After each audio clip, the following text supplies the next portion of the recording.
না তুমি আমার হলা, না অন্য কারো হইতে দিলা। আমি তোমার এতটাই ভালোবাসছিলাম, মানে এখন তোমার মতো আর কেউ ভালো লাগে না আমার।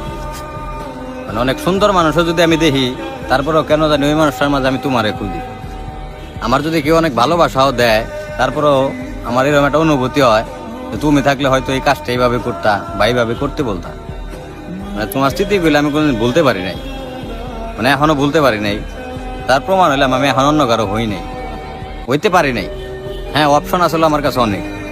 তুমি বিশ্বাস করো, তুমি চলে যাওয়ার পর আমি এরকম বহুত অপশন পাইছি, বা তোমার যে সুন্দর সুন্দর অনেক অপশন পাইছি, কিন্তু আমি কখনো করি নাই। আমি সবসময় মানে এক জায়গায় আসক্ত আছিলাম, সেটা আমি তোমারে নিয়ে। কিন্তু এই জিনিসগুলো তুমি বুঝো নাই। তুমি যদি একবার বুঝতে পারতা আমি তোমার কতটুক ভালোবাসি, তুমি নিজের ভাগ্যবান মনে করতা, বা তুমি আমার কোনদিন সাইডে চলে যেতাম। তারপরেও দেখো, তুমি আমার এতটা কষ্ট দিলে, তারপর আমি কোনো সময় খারাপ ব্যবহার করি নাই। সবসময় তুমি ভালো